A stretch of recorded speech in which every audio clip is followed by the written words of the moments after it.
aux environs des 12 heures de ce vendredi 24 mai 2024 que le candidat sénateur en province du Nord-Kivu a fait son entrée à l'hémicycle du Parlement. L'honorable Célestin Vunabandi, numéro 31, a eu 10 minutes d'exposé.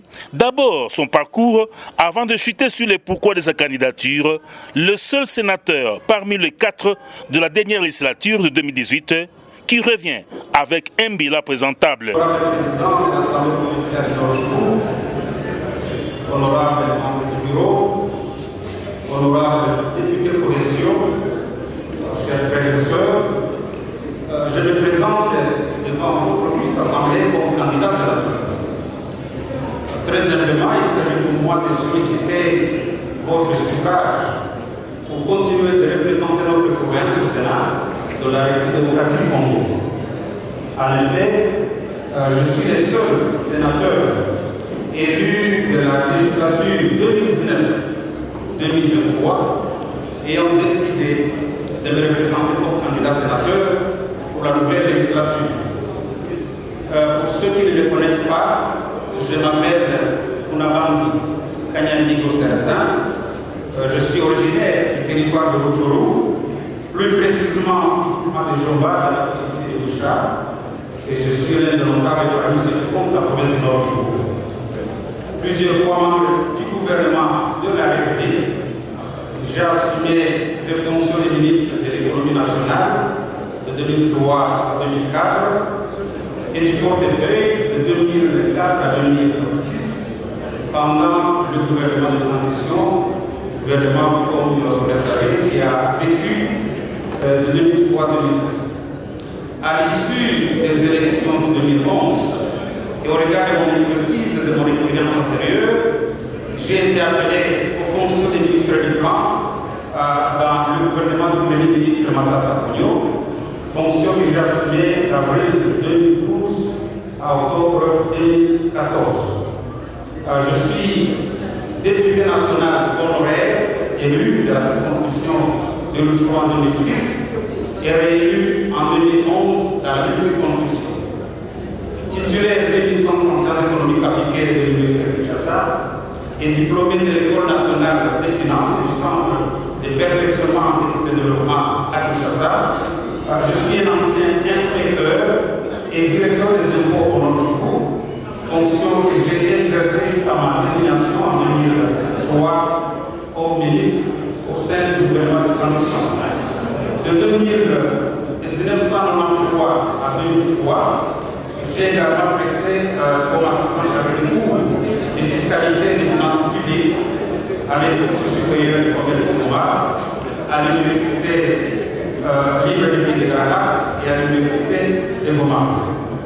Au-delà de mon statut d'acteur politique, je suis un acteur de développement, un homme d'affaires et un consultant indépendant en management et facilitation des affaires. Une dizaine de questions de fond ont été adressées au candidat sénateur Célestin Vunabandi par des honorables députés provinciaux, grands électeurs. Ils l'ont reconnu comme technocrate pour certains, travailleur avéré, expérimenté en législation congolaise pour les autres. C'est quelqu'un avec beaucoup d'expérience que nous avons toujours appelé technocrate.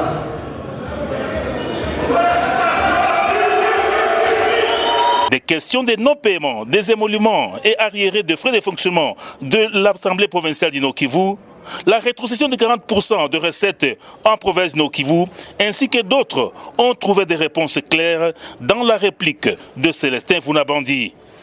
Ancien ministre du Plan, de l'économie, député national, sénateur, Célestin Vunabandi, numéro 31, est le candidat le plus expérimenté. Il promet parachever son projet amorcé au cours de ses derniers mandats, si les élus du peuple lui accordent une fois encore la chance d'être élu, a-t-il rassuré.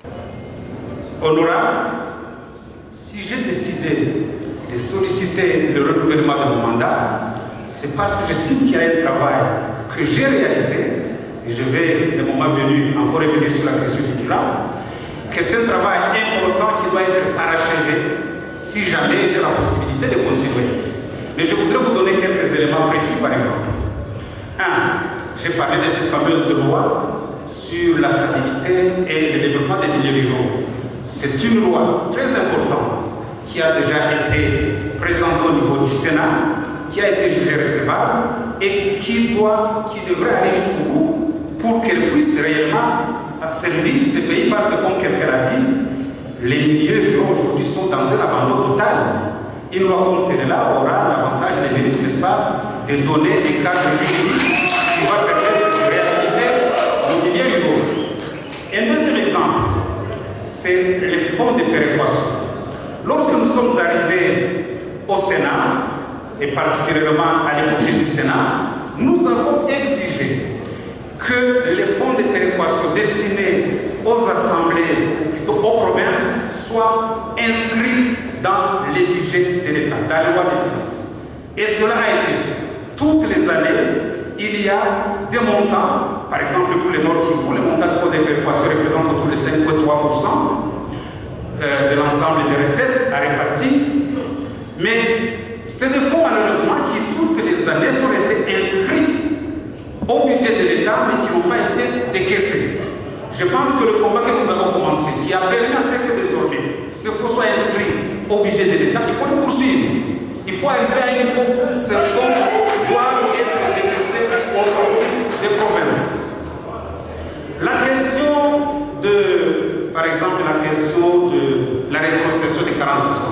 Il y a un honorable député provincial qui a posé une question là-dessus sur la beauté de 40%. D'abord, je voudrais noter que le monde de calcul de cette quantité n'est pas exactement comme la manière dont le député provincial l'a présenté. Il ne s'agit pas seulement de calculer 40% des recettes provenant d'une province, mais toutes les recettes de province sont mises dans un seul panier et on combine plusieurs critères. Il y a les critères démographiques, les critères bien sûr du rendement de chaque province, donc de ce que chaque province a pu rapporter, et bien entendu les critères des besoins d'investissement dans la province, des besoins même de fonctionnement au niveau de la province. Ce sont autant de critères qui sont considérés. Ces critères, une fois appliqués, permettent à chaque province, n'est-ce pas, d'avoir un certain montant de fonds de péréquation, un taux de dotation de 40%. Mais le drame, c'est que malheureusement, même les 40%, la quantité qui est prévue pour chaque province, cette quantité n'est pas du tout décaissée. Je l'ai dit dans mon propos que très souvent il s'agit de fonds qui sont prévus au budget de l'État, mais qui ne sont pas toujours décaissés au profit des provinces. Il en est de même du fonds d'investissement, du budget d'investissement des provinces. Les taux de décaissement à ce niveau-là dépassent rarement les 5%. Alors nous avons là un combat. Ce combat qui consiste à pouvoir aller jusqu'au bout de la logique, en obtenant que les provinces puissent bénéficier effectivement de leur autonomie financière. Parce que la question n'est plus une question de loi. Tous les textes légaux et réglementaires, tous les instruments juridiques existent. La question, c'est de plutôt appliquer ces instruments juridiques. Et ces instruments ne seront appliqués que si les provinces sont valablement représentées par des personnes qui maîtrisent les sujets, des personnes qui ont une certaine expérience dans la matière. Moi qui suis devant vous, j'ai l'avantage d'avoir dirigé les profils du Sénat. Je n'étais que vice-président, mais mon président a pu jeter l'éponge, je ne sais pas pour quelle raison. Je suis resté en train de diriger cette écofine. J'ai constaté que nos provinces sont souvent victimes d'une forme de distraction du Parlement ou des parlements du Parlement. J'ai dit bien l'Assemblée nationale et le Sénat. Nous partageons la responsabilité. Notre pouvoir de contrôle, nous ne l'exerçons pas à fond. Lorsque je me suis retrouvé à la tête de l'ECOFIN, je me suis évertué à réhabiliter la fonction de contrôle du sénateur. Je vous ai parlé de cette première mission d'enquête parlementaire qui a démontré qu'il y avait beaucoup d'argent dans ce pays. Mais vous constaterez qu'en fait, c'est une enquête qui a étonné plus d'un parce que le Parlement, de manière générale, était habitué à croiser les bras, à faire des petits contrôles, je dirais, de façade. Et donc, je pense que si je revenais au Sénat, je reviendrai pour continuer à travailler sur des sujets que je maîtrise bien. Un honorable député a posé la question de savoir le rôle du sénateur. Mais le rôle du sénateur c'est aussi de représenter les intérêts des provinces.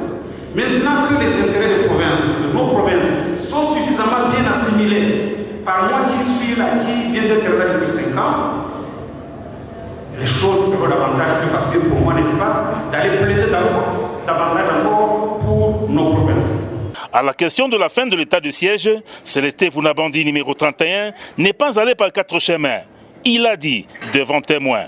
C'est avec peine que nous subissons les prorogations de l'état de siège. Et si vous avez observé, pratiquement tous les élus du Nord Kivu ne participent pas au vote lorsqu'il s'agit de voter la prorogation. Nous nous sommes toujours abstenus. Au moins, il faut pour marquer notre désaccord. Mais comme vous le savez, nous sommes dans la démocratie. C'est la loi de la majorité qui joue. Même lorsque 4 sénateurs s'abstiennent, il y a 5 et 4 autres qui votent, et donc la loi passe. C'est dramatique. Et pour aller vite par rapport à cette question, d'aucuns s'est posé la question si c'était pertinent, valable pour moi de dire qu'une fois réélu, je m'employerai à mettre fin à l'État ou à plaider pour l'État de siège. Il ne s'agit en fait que d'une plaidoirie, faudrait-il le dire.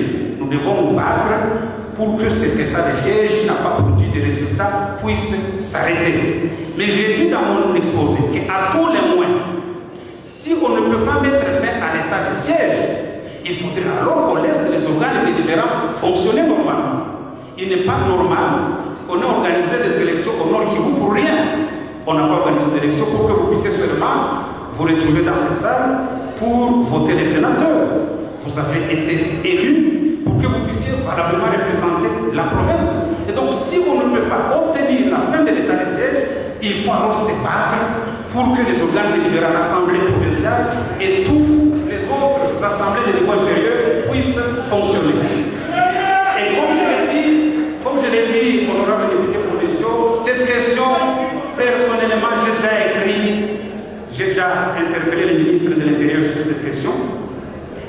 Et mon interpellation avait été applaudie, elle avait été officiellement transmise au gouvernement. J'ai même déjà écrit personnellement au chef de l'État pour plaider à ce que l'on puisse, en attendant la fin de la guerre, alléger ou requalifier l'état de siège et que l'on puisse tout au moins permettre aux assemblées provinciales de pouvoir fonctionner. Il n'y a aucune raison de ne pas obtenir cela.